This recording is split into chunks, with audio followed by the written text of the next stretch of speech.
Chapter को पढ़कर जाइएगा। पहला वास्तविक संख्या का जो चैप्टर है उसको पढ़ लीजिएगा। चैप्टर को आप ध्यान रखिएगा, वास्तविक संख्या से जितने भी रूल बनते हैं उसको एक बार देख लीजिएगा, हम रूल को समझा देंगे। दूसरा चैप्टर आप रखिएगा, बहुपद को एक बार देख कर लीजिएगा। बहुपद हमारा इंपॉर्टेंट चैप्टर है, इससे भी कुछ क्वेश्चन आएंगे। और उसके बाद तीसरा सवाल जो है त्रिकोणमिति, ध्यान रखिएगा, त्रिकोणमिति से क्वेश्चन आते हैं, त्रिकोणमिति को आप इग्नोर नहीं कीजिएगा। अगला जो हमारा टॉपिक है, चौथा टॉपिक चलेंगे, त्रिकोणमिति हो गया, और एक चलेंगे द्विघात समीकरण से भी आता है। द्विघात समीकरण को ध्यान में रखना है, द्विघात समीकरण से क्वेश्चन आता है। और अगला टॉपिक ध्यान रखना, अगला चैप्टर का नाम, अगला चैप्टर जो हमारा है समांतर श्रेणी, जिसको एपी कहते हैं। एपी से सवाल आता है, समांतर श्रेणी से सवाल आएगा आपका। इस सब चैप्टर को इग्नोर नहीं कीजिएगा, समांतर श्रेणी से सवाल आएगा। और उसके बाद हमारा छठा चैप्टर का नाम है प्रायिकता से सवाल बनता है, तो इसको ध्यान रखिएगा, प्रायिकता से सवाल आएगा आपका। अगला जो हमारा सातवां चैप्टर का नाम है, अगला जो हो जाएगा हमारा क्षेत्रमिति से कुछ सवाल आता है, क्षेत्रमिति का कुछ सवाल आता है, क्षेत्रमिति का कुछ सवाल आएगा इसमें से। और अगला जो हमारा आठवां चैप्टर का नाम है नियामक ज्यामिति से सवाल आएगा, नियामक ज्यामिति से सवाल बनेंगे। नियामक ज्यामिति, इतना चैप्टर यदि आप कवर कर लेते हैं तो उम्मीद कीजिए कि आप जो है 80+ नंबर स्कोर कर जाइएगा मैथ में। उसके बाद क्षेत्रमिति हो गया, सांख्यिकी से अगला चैप्टर और शामिल कर लेते हैं, सांख्यिकी, जिसको स्टैटिस्टिक्स कहते हैं। सांख्यिकी में आएगा माध्यमाधिका बहुलक से सवाल बनता है। तो इतना चैप्टर आप हमेशा ध्यान रखिएगा। चलिए हम लोग चलते हैं पहला वास्तविक संख्या में जितने भी चैप्टर में रूल है इसको समझिएगा। पहला जो है वास्तविक संख्या से जो फॉर्मूला बनने वाला है उसमें से आएगा, पहला फॉर्मूला बनेगा पहली संख्या, इस सवाल को ध्यान रखिएगा, पहली संख्या, रूल याद रखिएगा, पहली संख्या गुना दूसरी संख्या बराबर क्या होता है, HCF गुना LCM, HCF गुना LCM। इसमें डायरेक्ट क्वेश्चन आएगा, ऑब्जेक्टिव में क्या दिया रहेगा, पहली संख्या मान लिया दिया रहे 4, 2 दिया रहे या तो 42 दिया रहे, पहली संख्या 42 दे देगा। और उसके बाद दूसरी संख्या मान लिया दिया रहे 4 और इसका HCF दिया रहे 10, तो कहेगा LCM निकालेंगे। तो डायरेक्ट रूल लगाएंगे, LCM बराबर, तो LCM के बराबर क्या हो जाएगा, पहली संख्या गुना दूसरी संख्या और बटे का क्या हो जाएगा HCF। तो अगला हल करेंगे, एलसीएम कितना है, एलसीएम तो निकाला है, पहली संख्या क्या दिया हुआ है 42, यहाँ रखेंगे 42 और गुना करेंगे, दूसरी संख्या क्या दिया हुआ है, दूसरी संख्या दिया हमारा 4, तो 4 लिख देंगे और बटे का करेंगे, एचसीएफ कितना है 10, तो 10 लिख देंगे। 5 से काटेंगे 5 गुना 10 और 2 से काटेंगे 2 गुना 4, नहीं कटेगा तो इसको मल्टीप्लाई करेंगे, गुना 2 गुना 4 और 4 आ जाएगा, 2 गुना 4 और 4 44, यानी 84, 4 गुना 84 बटे कितना आ गया, 84 बटे 5 आ गया। ये हमारा था इस चैप्टर से, मैंने रूल बनेगा तो रूल को आप हिट कीजिएगा डायरेक्ट। रूल में काम कहाँ करता है, रूल यदि आप ध्यान में रखते हैं तो आपका ज़्यादा मैथ बेसिक जो है ऑब्जेक्टिव पकड़ाएगा। अगला जो है अगला दूसरा रूल बनाएंगे इसी से, दूसरा रूल बनेगा इसी से, दूसरी संख्या और यदि हमसे पूछ दे तो दूसरी संख्या वाला लिखेंगे HCF गुना में क्या चीज LCM और बटे का कौन चला जाएगा, पहली संख्या चल जाएगा बटे में। तो ये सब ध्यान रखिएगा, ये सब बेसिक रूल है। और सवाल आएगा मासा बराबर यानी HCF बराबर पूछेगा, HCF बराबर बताइएगा दो संख्याओं का गुणनफल, यानी पहली संख्या गुना दूसरी संख्या और बटे में क्या चला जाएगा LCM। ध्यान रखिएगा ये सब रूल, तो ये जो है बेसिक रूल है हमारा, इस चैप्टर से डायरेक्ट हिट कीजिएगा, आंसर आएगा इसी पर। अगला सवाल,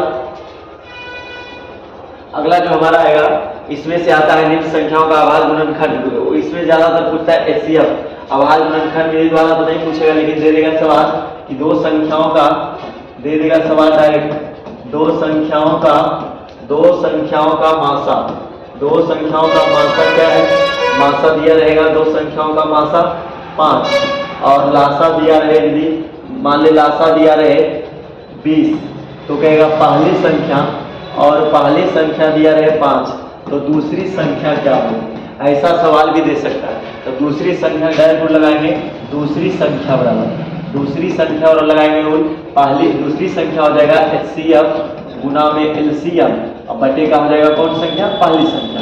और HCF क्या दिया रहेगा डायरेक्ट देखिएगा, HCF का मान 5 और गुना LCM का वैल्यू कितना दिया है 20 और बटे का करेंगे कितना 5, 5 से 5 कट जाएगा, आंसर क्या आ जाएगा 20। तो इस तरह का रूल प्रयोग कीजिएगा। आप पहला चैप्टर का रूल ध्यान में रखिएगा, HCF बराबर ध्यान रखिएगा पहली संख्या में दूसरी संख्या बटे LCM, इस तरह का रूल आएगा। और एक सवाल आएगा यूक्लिड बहन प्रमेयिका का प्रयोग कर आप जो HCF निकालने के लिए आना चाहिए, जो कभी कभी दे देता है जैसे 10 और 12 का कहेगा HCF निकालिए किस विधि से, यूक्लिड बहन प्रमेयिका का प्रयोग करते हुए। ये सब ध्यान रखना है, इस रूल का प्रयोग कीजिएगा। इसमें बेसिक थोड़ा ध्यान रखिएगा, उतना समझाने का समय नहीं है, आप केवल हम बस ध्यान इधर उधर हो गया इसीलिए उसको लाने के लिए, ध्यान केंद्रित करने के लिए ऐसा सवाल। और एक पूछता है दशमलव प्रसाद शांत और अशांत, ठीक है, दशमलव प्रसाद शांत, तो दशमलव प्रसाद शांत किसका होता है, जिसका हर का गुणनखंड करने पर 2 और 5 आ जाए उसका दशमलव प्रसाद क्या कहलाएगा, शांत। और अशांत किसका होता है, अशांत उसका होता है जिसका हर का गुणनखंड करने पर 2 और 5 के अलावा कुछ और आ जाए, तो यही कहलाएगा। 2 और 5 नहीं शामिल हो, 2 शामिल हो, 2 के अलावा 2 के साथ कोई और शामिल हो जाता है तो अशांत कहलाता है, 5 के साथ कोई आ गया तो अशांत। जैसे मान लीजिए कहे 12/10 शांत हुआ कि अशांत, तो सबसे पहले 12 लिखेंगे, हर का गुणनखंड करना है तो तोड़ेंगे 5 गुना 2, तो अंत में गुणनखंड करने पर कितना आया, 5 आया और 2 आया, तो इसका दशमलव प्रशांत क्या कहलाएगा, शांत कहलाएगा। दशमलव प्रशांत क्या लिखेंगे, शांत। यदि मान लिया लिखा रहे सवाल एक आधे 15/6 सवाल दिया रहे कि 15/6 जो है 15/6 कौन सा दशमलव प्रसाद शांत होगा कि अशांत, तो 15/6 आप लोग कहिएगा कि अशांत। क्यों अशांत बोलिएगा, अशांत बोलने का कारण बोलिएगा कि 15 का 15 लिख देंगे, इसको तोड़ेंगे 2 गुना 3, इसमें 2 और 3 शामिल हो गया तो आसान कहलाएगा। लेकिन क्या करेंगे 15 का 15 लिखेंगे और 2 गुना 3 लिखिएगा, काट कर देख लीजिएगा कि कटता है कि नहीं, कट गया कितना बार में, 5 बार में, तो लिखा हुआ है 5/2। तो अक्सर इस सवाल जो है विद्यार्थी फंस जाते हैं, इसमें ध्यान रखिएगा। तो 5/2 हर का गुणनखंड किया कितना आया 2, इसका मतलब दशमलव प्रसाद कैसा जाएगा, शांत। इसको बात ध्यान रखिएगा, शांत और अशांत में आएगा।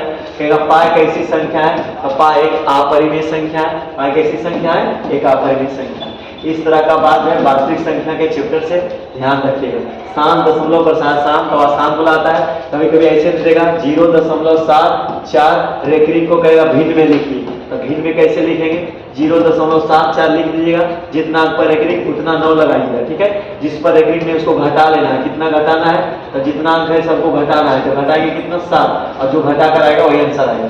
दशमलव के पहले कितना अंक एक अंक 0 लगा देंगे, बाकी खत्म हो जाएगा। इस प्रकार बनाना है। कभी कभी दे देगा 0.3 का रेखरी, इसका हल कीजिए, तो इसको क्या करेंगे 3 लिखेंगे, जितना अंक पर रेखरी उतना 9 लगाएंगे, अभी हो गया 3/9, काट देंगे कितना आ गया 1/3 आंसर हमारा हो जाएगा। भिन्न जो है इस तरह दिया रहेगा दशमलव के रूप में, उसको भिन्न में बदलना है, भिन्न का दशमलव बदलना है। इस शांत और अशांत का ध्यान रखिएगा। अगला सवाल जो आएगा हमारा, चलते हैं हम सिद्ध करने वाला में चलते हैं, ठीक है। ये तो हमारा हो गया। अब इसमें आएगा सिद्ध करने वाला, ध्यान रखिएगा। कहेगा सिद्ध करें कि √5 एक अपरिमेय संख्या है, या तो आ सकता है √5 + 2 एक अपरिमेय संख्या है, या तो आएगा 1/√2 एक अपरिमेय संख्या है, या तो पूछ देगा √7 एक अपरिमेय संख्या है। इस रूप का यदि मिले तो सर सिखाए होंगे, उतना समय नहीं है, बस हम ध्यान लाने के लिए सब बात बता रहे हैं। ये सब ध्यान रखिएगा, रूप का संख्या बार बार पूछा जाता है। अब अगला सवाल हमारा आता है, इसमें आएगा, अब आता है अगला चैप्टर का नाम बहुपद। ये हो गया वास्तविक संख्या से था, अगला हमारा है बहुपद। तो बहुपद से सवाल जो बनेंगे, डायरेक्ट सवाल आएगा। तो बहुपद का पहला जो ध्यान रखिएगा, बहुपद के 2 शून्यक रहेंगे तो उसका मेन पूछता है बहुपद क्या होता है। बहुपद बराबर x² - अल्फा + बीटा इंटू में x और प्लस अल्फा इंटू बीटा, ये हमारा बहुपद का फॉर्मूला है। इसमें से सवाल दे देगा यदि अल्फा बराबर 4 हो और बीटा बराबर 10 हो, तो तू कहेगा कि द्विघात बहुपद क्या होंगे, सवाल ऑब्जेक्टिव में आएगा। यहाँ लिखेंगे x² - अल्फा + बीटा इंटू में x और प्लस अल्फा इंटू बीटा बैठा देंगे और बराबर लिखेंगे x² का x² माइनस। अब ध्यान रखना है कि अल्फा का मान जो है क्या है, अल्फा का वैल्यू दिया हुआ है तो अल्फा का वैल्यू बैठाएंगे। अल्फा का मान 4 दिया तो 4 बैठाएंगे, प्लस बीटा का वैल्यू बीटा का वैल्यू 10 दिया तो 10 लिखेंगे इंटू में x और प्लस अल्फा इंटू बीटा, 4 गुना क्या हो जाएगा 10। इसको हल कर देंगे तो x² का x² भी रहेगा, लेकिन यहाँ पर जो है माइनस तो माइनस रह जाएगा और 4 और 10 जोड़ेंगे तो 14 हो जाएगा। 14 से इंटू में x करेंगे ना 14x हो जाएगा और उसके बाद प्लस में हो जाएगा कितना 2 चौके 40। यही हमारा कहलाएगा बहुपद। तो द्विघात बहुपद के कितने शून्यक होते हैं, 2 शून्यक होते हैं, हमेशा याद रखिएगा। द्विघात बहुपद के 2 शून्यक, त्रिघात बहुपद के 3 शून्यक। तो इस तरह के सवाल देखने को मिलेंगे कल एग्जाम में, तो ध्यान से रूल का ध्यान रखिएगा। तो alpha x square minus alpha plus beta into x plus alpha into beta, ये हमारा हो गया द्विघात बहुपद का सूत्र। अगला आएगा द्विघात बहुपद के शून्यकों का योगफल अल्फा प्लस बीटा बराबर माइनस बी बटे ए। अगला रूल बनेगा हमारा तीसरा रूल अल्फा इंटू बीटा बराबर हो जाएगा सी बटे ए। जैसे सवाल में रहेगा 2x square plus 10x plus 40, इस तरह सवाल दिया रहेगा तो यहाँ a बराबर कितना लिखेंगे 2, b बराबर 10, c बराबर 40। अब कहेगा आपको अल्फा इंटू बीटा निकालिए, तो अल्फा इंटू बीटा रूल लगाएंगे c बटे a, c का वैल्यू देखिएगा ढूंढिएगा तो मिलेगा 40 और बटे में a का वैल्यू कितना 2, काट देंगे कितना बार में 2 बार में, तो अल्फा इंटू बीटा शून्यकों का गुणनफल कितना आ गया 2 आ गया। इस तरह के सवाल आपको परीक्षा में देखने को मिलेंगे। और या तो कभी कभी सवाल ऐसा भी देता है, ध्यान रखिएगा एक सवाल ऐसा देता है, दिखाते हैं।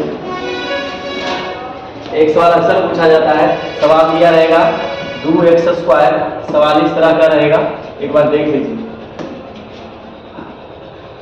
सवाल दिया रहेगा 2x स्क्वायर और उसके बाद रहेगा प्लस 3x माइनस 8, ठीक है, के मूल क्या है अल्फा और बीटा है, अल्फा और बीटा है, तो निकालिए मान 1 बटे अल्फा प्लस 1 बटे बीटा का मान क्या होगा। ऑब्जेक्टिव सवाल ही पूछेगा, तो क्या कीजिएगा पहले यहाँ a बराबर लिख लीजिएगा, a बराबर ढूंढने आना चाहिए 2, b बराबर 3, c बराबर हो जाएगा माइनस 8। अब कहता है 1 बटे अल्फा प्लस 1 बटे बीटा का मान बताए, तो सबसे पहले एलसीएम ले लीजिएगा, तो अल्फा इंटू बीटा आ जाएगा, तिरछी गुना कीजिएगा, जब गुना होगा एलसीएम आवे तो तिरछी गुना, अल्फा भाग मारेगा अल्फा कट जाएगा तो बचेगा बीटा, और बीटा से जब गुना करेंगे एक में तो बीटा हो जाएगा और प्लस हमारा क्या हो जाएगा अल्फा। तो ये रूल देखा जाए तो लिखा हुआ है इधर, अगर जो रूल हम गौर करें तो लिखा हुआ क्या है अल्फा प्लस बीटा लिखा हुआ है, इसका रूल होता है माइनस बी बटे ए और बटे अल्फा इंटू बीटा सी बटे ए बताए, ए से काट दीजिएगा तो बच जाएगा हमारा क्या चीज, तो बचेगा माइनस बी और बटे ए बच गया,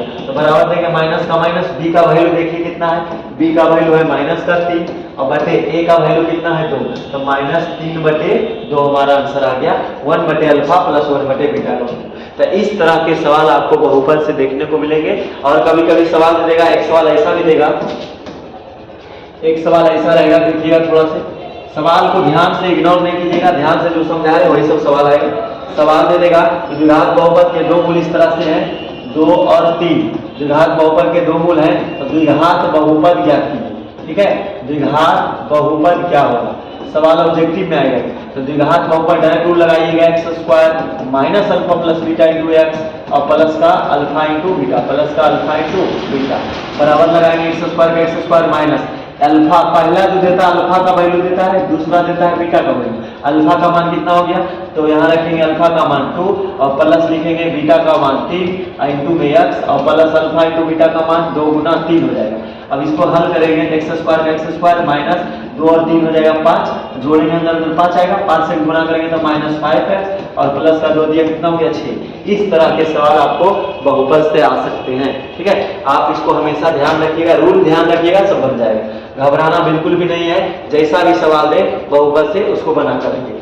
तो बहुपद का इस तरह के सवाल देखने को मिलेंगे। और कभी कभी ऐसा भी सवाल आता है के का मान ज्ञात करें, इसको सवाल देता है या तो विवेचक ज्ञात करना है, तो विवेचक का रूल याद होगा d बराबर B square minus 4ac, D याद रखिएगा बी स्क्वायर माइनस 4ac। अगर जो d का मान d बराबर 0 तो मूल वास्तविक एवं क्या होता है समान, मूल वास्तविक एवं समान कब हो जाएंगे, जब d का मान 0 आ जाए, तो d is greater than 0, d is greater than मूल वास्तविक एवं असमान, मूल वास्तविक एवं कैसा असमान। अगला कहेगा d इज लेस देन 0, तो कोई वास्तविक मूल नहीं, तो कोई वास्तविक मूल नहीं कब होता है, जब d का मान 0 से भी कम आ जाए, जैसे में -4 -3 ये सब आ जाएगा तो हमारा d इज लेस देन 0 बन जाएगा। ये सवाल हो गया। अगला सवाल देखा जाए तो बहुपद से इतने सवाल आएंगे। और अगला सवाल जो रहेगा हमारा बहुपद हो गया। अगला चलते हैं 2 चर वाले रैखिक समीकरण, 2 चर वाले रैखिक समीकरण, 2 चर वाले रैखिक समीकरण से सवाल आएंगे। दो चर वाले रैखिक समीकरण के चैप्टर से सवाल रहेगा। आपका सवाल देगा पिता से संबंधित उम्र ज्ञात करने वाला महीना आ सकता है, या तो दे देगा दो पुस्तक, या तो कहेगा एक पेंसिल और एक किताब का दाम इतना रुपया है, और अगला कहेगा इतना किताब इतना पेंसिल का दाम इतना रुपया है, तो दो समीकरण बनाएंगे। इस तरह का सवाल ध्यान रखिएगा। अब विलोपन विधि है, इसको ध्यान रखिएगा।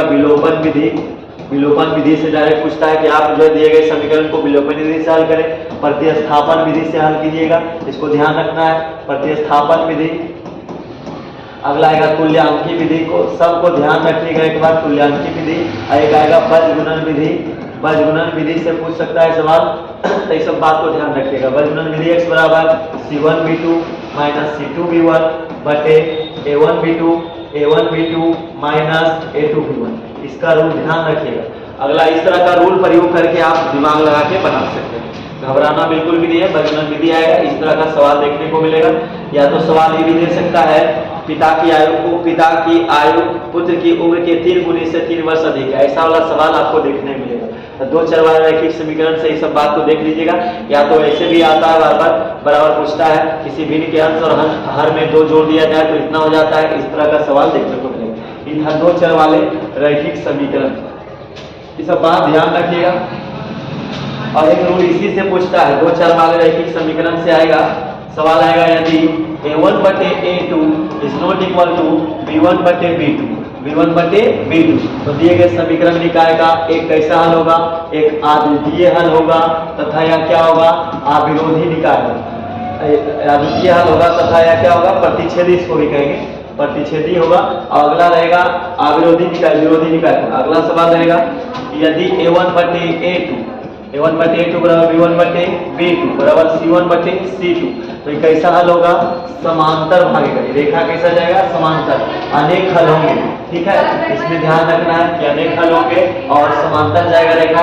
अगला आएगा A1 बटे A2 बराबर B1 बटे B2 is not equal to C1 बटे C2, तो हमारा दिए गए समीकरण का कोई हल नहीं होगा। इस बात को ध्यान रखिए, कोई हल कब नहीं होगा, जब A1 बटे A2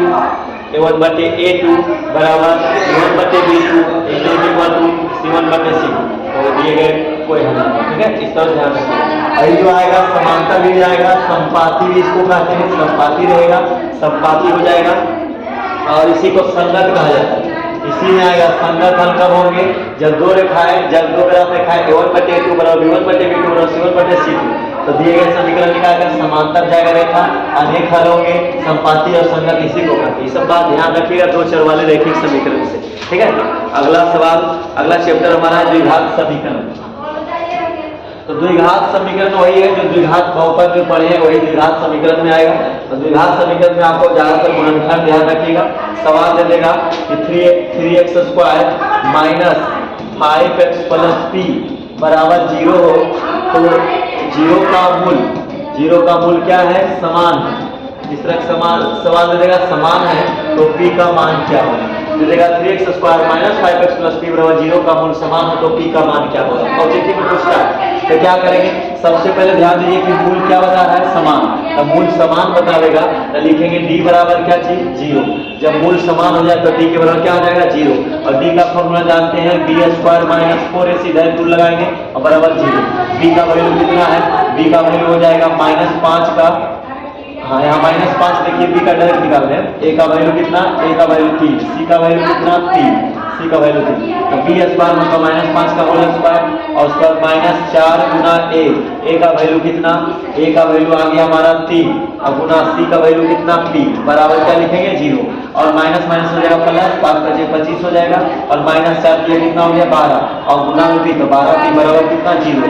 और देखा जाए इसको यदि इस तरफ कर ले हम तो जाएगा -12p बराबर क्या हो जाएगा, -25, तो p बराबर हमारा निकल कर आएगा -25 का बटे कितना, -12 बराबर माइनस कट जाएगा, तो 25 बटे आंसर कितना आ गया, 12 आंसर आ गया। ठीक है, 25 बटे 12 किसका आंसर, p का वैल्यू आ गया। तो इस रूप का मैथ आपको पूछ सकता है, ये सब ध्यान रखिएगा, इस रूल का प्रयोग करिएगा। d बराबर विवेचक निकालिएगा, d बराबर 0 तो मूल बाती के समान, d ग्रेटर देन 0, सब ध्यान रखिएगा। चलिए, हो गया हमारा द्विघात समीकरण से था। मुख्य रूप से जो मेन है रूल ध्यान रखिएगा, तब आपका सारा मैथ कवर कर जाएगा। अगला जो है द्विघात समीकरण हो गया। अगला जो पूछ सकता है आपको मूलों की प्रकृति बताइए। समांतर श्रेणी से सवाल आ सकता है, तो समांतर एपी से सवाल आएगा, अक्सर पूछा जाता है एपी से सवाल। तो एपी से कैसा सवाल रहेगा, तो एपी से सवाल देखा जाएगा तो सबसे पहले याद रखिएगा एपी का टीएन बराबर रूल, टीएन बराबर a plus n minus one into d. अगला रूल बनाएगा एस एन बराबर एन बटे two into two a plus n minus one into d. इस सवाल को ध्यान रखिएगा, इस रूल को ध्यान रखिए, एस एन आएगा। और पूछ सकता है जहां प्रथम पद को क्या कहेंगे, प्रथम पद को ए कहा जाता है और द्वितीय पद को a2 लिख देंगे, a2 हो जाएगा। और सारवंतर को क्या कहा जाता है, सारवंतर को बोलेंगे, सारवंतर को क्या कहते हैं, टी। सारवंतर को क्या कहते हैं, टी। तो इस तरह का रूल। अब इस पर मैथ जो आएगा सवाल इस तरह का देगा आपका, कहेगा किसी एपी का, कहेगा 8, 12, 16 डॉट डॉट करके 20 दे देगा और अगला देगा 22वां पद ज्ञात करें, 22वां पद ज्ञात करें। ये सब ध्यान रखिएगा। तो यहाँ सबसे पहले प्रथम पद एपी को क्या लिखेंगे, ए बराबर कितना हो गया 8 और निकालना है a2 क्या हो जाएगा, अगर डी निकालना है डी बराबर, तो डी बराबर सारवंतर डी निकालेंगे तो दूसरा पद में से पहला घटता है, तो a2 माइनस a1, तो a2 का वैल्यू कितना, a1 तो a2 माइनस a1 तो 12 माइनस कितना हो गया 8, बराबर कितना है सारवंतर 4, तो डी आ गया, डी का वैल्यू 4। और हमको चाहिए क्या चीज, 22वां पद, 22वां माने t22 बराबर रूल लगाएंगे a plus n minus one into T. t22वां पद निकालना है तो एन का वैल्यू कितना आ गया 22, एन बराबर एनवा मतलब 22वां, तो एन बराबर कितना दिया है 22। ए का वैल्यू कितना हो जाएगा, ए का वैल्यू देखा जाए तो यहाँ टीएन लगाएंगे, टीएन वैल्यू तो टीएन हो जाएगा। ए का मान अगर जो देखा जाएगा कि मान कितना है, ए का मान 8 हो गया प्लस एन का मान कितना हो गया 22 माइनस 1 का वैल्यू 1 तो ना लेंगे और डी का वैल्यू कितना 4 गुना करेंगे। इसको हल करेंगे तो 8 का 8 रह जाएगा प्लस ये दोनों आपस में घटाएंगे तो 21 हो जाएगा, 21 गुना 4 करेंगे 84 और 84 में 8 जोड़ेंगे कितना आ जाएगा 92। यही हमारा हो जाएगा 22वां पद। इसी एपी का 22वां पद ज्ञात करना, इस तरह का सवाल। अगला सवाल एपी से ही सवाल आएगा, देखिएगा थोड़ा से एपी का सवाल केवल हम बस रिवाइज करा रहे हैं और कुछ नहीं कर रहे हैं। अगला सवाल दे सकता है आपको, सवाल देगा आपका कि किसी एपी का सवाल ऐसे देता है कि किसी एपी का, ठीक है, किसी एपी का 12वां पद 44, किसी एपी का 12वां पद 44। ये सवाल जो बिहार पुलिस में भी पूछा जाता है, ऐसा सवाल पूछ लिया था इस बार। किसी एपी का 12वां पद 44 और 16वां पद कितना हो, 16वां पद क्या दिया है, 16वां पद दिया है 7, तो कहेगा कि 24वां पद निकालिए, 24वां पद क्या होगा, इस सवाल दे देगा। डरना नहीं, इस मैथ को समझना है। सवाल दिया हुआ किसी एपी का 12वां पद 44 और 16वां पद कितना हो 7 हो, तो 24वां पद निकालना है। तो ऐसा सवाल अक्सर पूछे जाते हैं, इसको ध्यान रखिएगा। तो लिखेंगे माना कि एपी का एनवां पद कितना है, एनवां पद कितना, एनवां पद मान लिए कि एनवां अंतिमा पद क्या है, माना कि एपी का अंतिमा पद एन और प्रथम पद क्या मान लिए हम, प्रथम पद को मान लिए ए, प्रथम पद क्या मान लिए हम ए।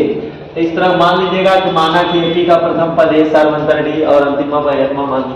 और उसके बाद चलेंगे, कहता है एपी का 12वां पद, प्रश्न से लिखेंगे, प्रश्न से क्या कहता है, एपी का कैमा पद, एपी का सवाल कर रहा है एपी का कैमा पद, तो एपी का जो हमारा है तो एपी का कहता है 12वां पद, एपी का 12वां पद लिखेंगे तो ए प्लस कितना डी 11 डी। जब 12वां पद बोलेगा तो वो कम रखना है, तो ए प्लस 11 डी बराबर कितना दिया है 12। समीकरण इसको मानिएगा फर्स्ट। पुनः कहता है एपी का 16वां पद, मतलब ए प्लस का डी 15 डी, ए प्लस 15 डी बराबर कितना दिया है 7। इसको मान लेंगे समीकरण सेकेंड। अब इसको क्या करेंगे, आपस में जोड़ घटाव करेंगे, आपस में जोड़ने घटाने पर करेंगे। तो यदि हम घटाने पर करते हैं तो घटाने पर प्लस का माइनस होगा, प्लस का माइनस हो जाएगा, प्लस का माइनस हो जाएगा, तो ए से ए कट जाएगा। तो हमारा आपस में देखा जाए तो कितना आ गया, अगर जो डी देखे बात करें तो माइनस का आएगा 4 और बराबर कितना आएगा, माइनस में ही आएगा कितना 48, 12 चौक 48, 7 में से 12 गया 48, 7 में से 12 चला गया 48, माइनस माइनस काट दीजिएगा, डी बराबर कितना आ गया 48 और बटे का कितना 4 से काटिए कितना 12 है, तो डी का वैल्यू कितना आ गया 12। अब समीकरण हमसे पूछा गया 24वां पद बताइए, 24वां पद निकालना है, तो 24वां पद निकालना है, लेकिन ए का वैल्यू पहले पता कर लीजिएगा। समीकरण फर्स्ट में रखिएगा, समीकरण फर्स्ट में डी का मान रखिएगा, डी बराबर कितना रखेंगे 12। एक समीकरण फर्स्ट में डी का मान रख लीजिएगा और उसके बाद देखिए तो यहाँ पर समीकरण फर्स्ट क्या है, a प्लस 11d बराबर कितना दिया है 12 और a का मान क्या रखेंगे a प्लस 11 गुना d का वैल्यू कितना है 12 और उसका बराबर कितना हो गया 12। d का वैल्यू गलती नहीं है 12 चौक 48। ठीक है, अब यहाँ देखिए a का मान a रह जाएगा प्लस 11 से गुना करेंगे 12 और उसके बाद जो दिया हुआ है समीकरण फर्स्ट a प्लस 11d। ठीक है, इस तरह देखिए 11 गुना 12 करेंगे 11 22 के 2 बाकी बचा 2 11 एकम 11 11 2 हो जाएगा 13 132 हो गया बराबर 12 और a का जो वैल्यू आएगा 12 माइनस 2 चला गया 132। इस तरह के सवाल अब इसमें जो घटाएंगे तो a का वैल्यू आएगा तो 2 से 2 0 गया, इसके बाद 13 में से गया 11 11 2 13 तो माइनस का आ गया a का मान। अब हमसे पूछा गया 24वां पद ज्ञात करें। ठीक है, सवाल में पूछा गया कितना पद 24वां पद ज्ञात करना है। इसका आंसर मिला लेते हैं।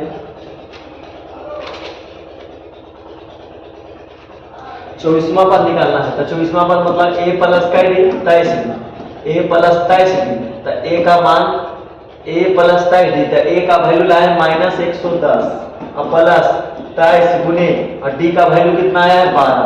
अब क्या करेंगे माइनस 110 लिख देंगे और उसके बाद प्लस करेंगे 12 दिया 36 के 6 बाकी बचा 3 और 12 गुना 24 24 और 3 27। आंसर इधर आया 276।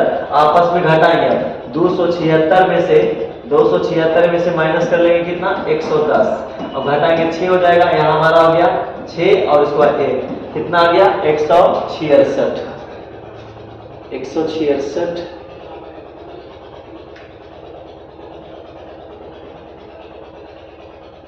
सभी हम गलती बनाए a प्लस बर्मा पर 44 दिया है, गलती दे दी है, ध्यान दे दिए सब। देखिए गलती का हुआ है, आंसर क्या आएगा यहाँ पर लिखे AP का बर्मा पर कितना है 44 है, हम a प्लस 11d कर दिए कितना 12। यहाँ सुधार की जरूरत है, यहाँ लिखिएगा 44 तब सही हो जाएगा आपका। तो a प्लस कितना d हो जाएगा 44। अब आपस में जोड़ घटाव कीजिएगा तो इतना नहीं बचा। चलिए बना ही लेते हैं इसको फिर से एक बार, तुरंत बन जाएगा। अब इसको शॉर्ट में बनाते हैं तो a प्लस कितना d 11d बराबर कितना हो जाएगा 44। ध्यान दें हम लिख दिए बात। अगला है a प्लस क्या लिखेंगे 16वां पद बोलेगा तो एक कम लेंगे तो a प्लस 15d बराबर कितना आ गया 60।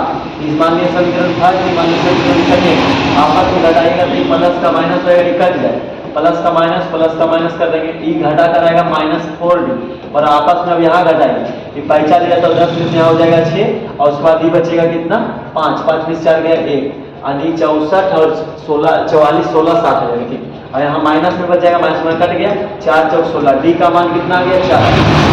गलती की यहाँ 4 में यहाँ गलती की। अब समीकरण फर्स्ट में क्या करेंगे, समीकरण फर्स्ट में d का वैल्यू रख देंगे। d का वैल्यू क्या रखेंगे फर्स्ट क्या है a प्लस 11d बराबर कितना है 44। अब शॉर्ट में समझ लीजिए इसको, a का मान a रह जाएगा प्लस 11 गुने 44 d का वैल्यू 4 और बराबर कितना हो गया 44। तो a का मान यदि रखिए तो 11 से 44 माइनस हो जाएगा 0 बचेगा। a का वैल्यू कितना गया 0। हमसे पूछा गया है किसका वैल्यू 24वां पद निकालिए तो 24वां पद के डायरेक्ट लगाएंगे। 24वां मतलब a प्लस का d 23d तो 23d लगाएंगे, a का मान 0 प्लस 23 और गुने d का वैल्यू 4 23 चौक कितना आ जाएगा 92 23 चौक कितना आंसर आ जाएगा 92 आंसर आ जाएगा। सही है, अब 92 हमारा जो आंसर आ गया। इस टाइप का आपको सवाल देखने को मिलेंगे कल, ऐसा ध्यान रखिएगा। AP से सवाल रहेंगे, AP से सवाल रहेगा कि कुछ पदों का योग निकालने के देता है तो रूल लगा दीजिएगा डायरेक्ट। AP से सवाल रहेंगे। उसके बाद अगला सवाल जो हमारा आएगा नियामक ज्यामिति से सवाल ला सकते हैं। तो नियामक ज्यामिति से पहले हम त्रिकोणमिति समझ लेते हैं। त्रिकोणमिति में ध्यान रखिएगा, त्रिकोणमिति में आएगा sine square 60 degree plus cos square 60 degree का मान बताइए। आई इस टाइप का सवाल मिलेंगे तो साइन 60 का वैल्यू अपना देखिएगा, साइन 60 का मान और उसके बाद कॉस 60 का मान सबको रख करके साइन 60 का मान तो इस तरह का उंगली का प्रयोग करके फिगर लगाइएगा। तो इसको भी देख लीजिए तुरंत।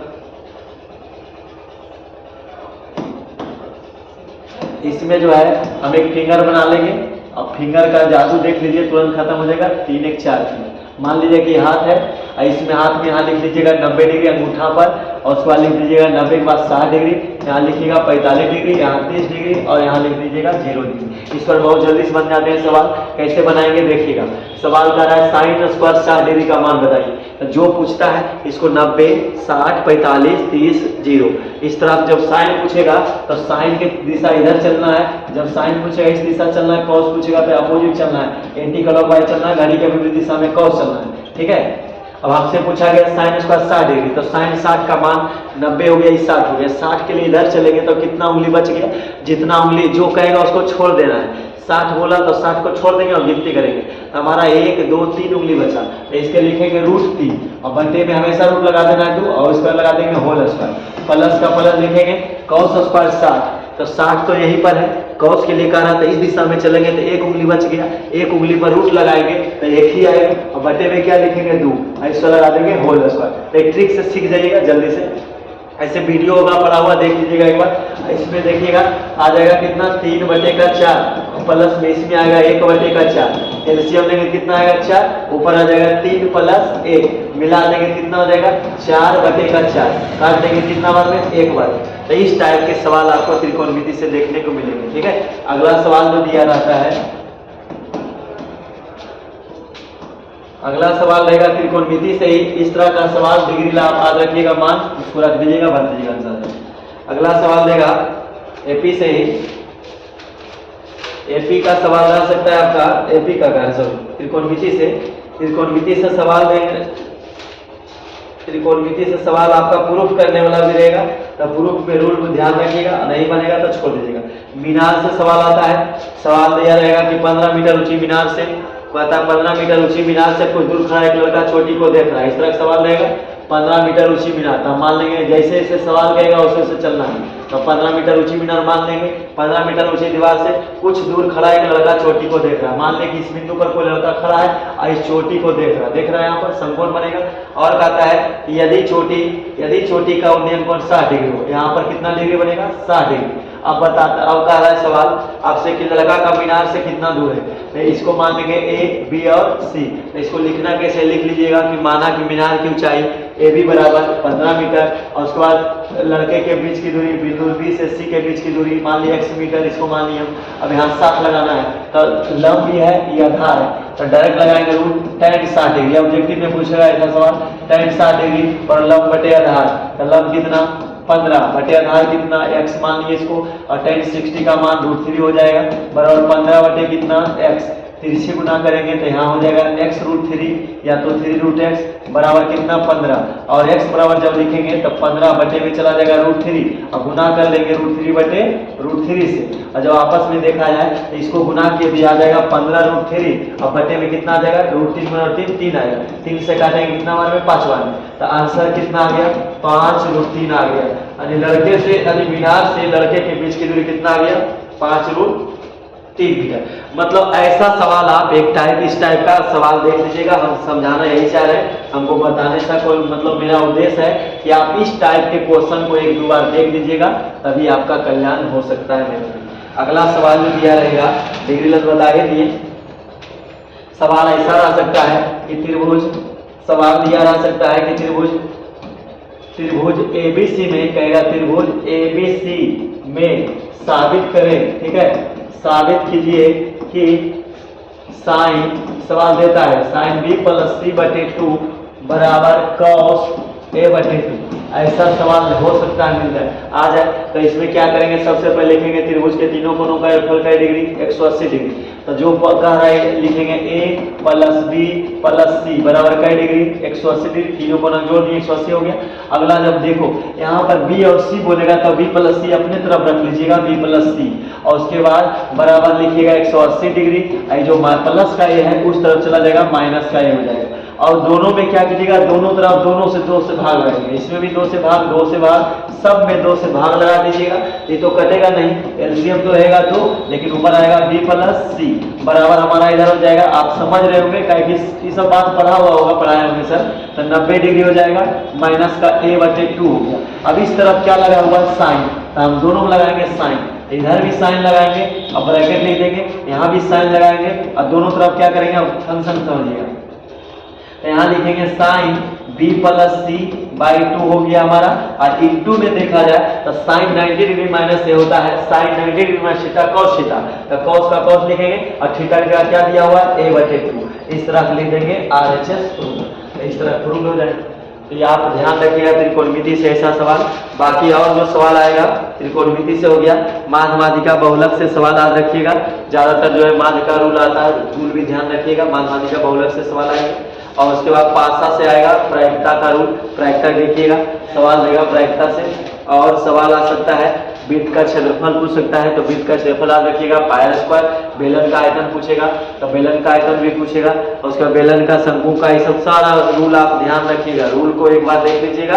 गोला से भी सवाल आ सकता है, पूछेगा इस सवाल छप्पल आएगा रूल, रूल क्या देगा, शंकु का आयतन दे देगा, शंकु का आयतन, तो शंकु का आयतन होता है 1/3 πr²h, ये सब ध्यान रखिएगा। गोले का आयतन 4πr², गोले का आयतन हो जाएगा 4, गोले का आयतन हो जाएगा 4/3, गोले का आयतन का है तो 4/3 πr³ हमारा हो जाएगा गोले का आयतन। और इस तरह से अर्धगोला पूछेगा तो अर्धगोले का आयतन बताना है, तो अर्धगोले का आयतन यदि लिखे हम तो अर्धगोले का आयतन 2/3 πr³, कैसे, यहाँ से देखें 4/3 πr³ है गोले का आयतन, इसको 2 से धागा लगाएंगे तो 2 से काटेंगे कितना आएगा 2, तो अर्धगोले का आयतन हो जाएगा 2/3 πr³। इस तरह का रूल आप ध्यान रखिएगा। गोलक से संबंधित गोला हो गया, शंकु का रूल, शंकु का आयतन 1/3 πr² है, l बराबर h² - r² h² शंकु का वर्कपीस का क्षेत्रफल πr_l। अगला आएगा शंकु का कुल पृष्ठीय क्षेत्रफल 3/4 और उसका πr × l+r, इस तरह रहेगा। इस सवाल शंकु को देख लीजिएगा। और बेलन से रूल आ सकते हैं, बेलन से रूल आएगा। और घन से आएगा, घन का क्षेत्रफल 6 × भुजा², घन का विकर्ण √3 × भुजा, ये सब नहीं आएगा सवाल, लेकिन घन से ज्यादा नहीं बेलन से पूछा जाता है, तो बेलन से सवाल आएंगे, बेलन से देख लीजिएगा। गोला का सवाल, अर्धगोले का क्षेत्रफल पूरे पूछेगा, अर्धगोले का क्षेत्रफल आएगा 2πr², अर्धगोले का कुल पृष्ठीय क्षेत्रफल 3πr², इसको ध्यान रखिएगा। रूल जितना भी है उसको एक दो बार देख लीजिएगा, बाकी इतना ही आएगा। मैथ से यदि इतना आप चैप्टर कवर कर लेते हैं तो मैथ से फिर से हम बता देते हैं, एक बार दोहरा देते हैं कि मैथ के लिए आपको जो है मुख्य रूप से देखना है, पहला जो हमारा वास्तविक संख्या हो गया, युगल व्यंजक प्रमेयिका का जो मैथ जिसमें आता है वास्तविक संख्या का हो गया। दूसरा चैप्टर ध्यान से पढ़ करके जाइएगा। दूसरा हो गया बहुपद हमारा हो गया। तीसरा चैप्टर का नाम त्रिकोणमिति को नहीं भूलिएगा, त्रिकोणमिति से सवाल आएंगे, बाकी देख ही लिए होंगे कैसे जो जितना सवाल किस टाइप के आएंगे। अगला सवाल आएगा और वास्तविक संख्या में रूट वाला फिल करने वाला आएगा, युगल व्यंजक प्रमेयिका का HCF एलसीएम निकालने के लिए आएगा। अगला सवाल जो हमारा चौथा चैप्टर जो है द्विघात त्रिकोणमिति हो गया। अगला द्विघात बहुपद हो गया, बहुपद उसी में आ गया। एक द्विघात समीकरण एक दो बार देख लीजिएगा, द्विघात समीकरण का चैप्टर आ सकता है। अगला चैप्टर का नाम आएगा एपी से सवाल आएंगे, इस चैप्टर को आप पूरा क्लियर करके जाना है। छठा चैप्टर आप ध्यान रखिएगा, कोऑर्डिनेट ज्योमेट्री नियामक ज्यामिति से सवाल बनेंगे, नियामक ज्यामिति से। और उसके बाद बिंदु का निर्देशांक पूछ सकता है। और उसके बाद नियामक ज्यामिति से आगे त्रिभुज से सवाल आता है, लेकिन उतना ध्यान नहीं रखना है, जो चैप्टर वीक है उसको ध्यान में रखिएगा। अगला जो है प्रायिकता को देख लीजिएगा एक बार, जो नॉर्मल चैप्टर है, जो आसान है उसको पढ़ कर जाइएगा। प्रायिकता के बाद आठवां चैप्टर क्षेत्रमिति ध्यान रखिएगा, क्षेत्रमिति से सवाल आते हैं। और उसके बाद सांख्यिकी याद रखिएगा, नौवां चैप्टर सांख्यिकी। इतना यदि चैप्टर आप बढ़िया से पढ़ लेते हैं तो मैं दावे के साथ कहता हूँ बढ़िया से रूल देख लीजिएगा तो 80+ नंबर आपका मैथ से आए। और 50 नंबर हमेशा ध्यान रखना है, 100 क्वेश्चन दिया रहेगा, 3 घंटा 15 मिनट का समय है, मैथ का समय बहुत कम बचता है, इसलिए आप समय को ध्यान रखिएगा। और मैथ में ऑब्जेक्टिव को जितना फास्ट हो सके, लगभग 1 घंटा में ऑब्जेक्टिव मार्कशीट ले लिया जाएगा, तो मैथ को ध्यान रखिएगा। और मैथ में रूल बनाने के लिए रूल ध्यान से पहले लिख लीजिएगा, समझ लीजिएगा कि गलत है या सही है, इतना ध्यान रखते हुए रूल को 1-2 बार पढ़ लीजिएगा। रूल को बढ़िया से ढंग से ऑब्जेक्टिव मारने में बढ़िया से ध्यान से चलना है। और 100 क्वेश्चन में 50 को ही बनाना आपको है, उसमें रंगना ढंग से है और काले नीले बॉल पेन से रंगना है। और उसके अलावा किसी अगर जो मान लीजिए बाहर निकल जाएगा गोले से, घर से रंगना है तो इसको ढंग से रंगिएगा इस तरह से, ताकि बाहर नहीं निकलना चाहिए, और ढंग से पूरा रंग दीजिएगा। इतना चैप्टर आप देख करके अवश्य जाइएगा, ताकि आपका जो है परीक्षा में अच्छा रिजल्ट आ सके। और मैथी एक ऐसा चैप्टर है, मैथी एक ऐसा विषय है जो ढंग का जो है नंबर दिला सकता है, स्कोर बढ़ा सकता है। ठीक है, जय हिंद, फिर मिलते हैं और उम्मीद करते हैं और आशा करते हैं कि आप अच्छे से पढ़ाई लिखाई कर रहे होंगे और आपके मेरे तरफ से बहुत बहुत ढेर सारी शुभकामनाएं। आप अच्छे से नंबर लाइए, अच्छे नंबर लाइए और अच्छे जो नंबर ला करके गांव, घर और समाज का नाम रोशन करिए। जय हिंद।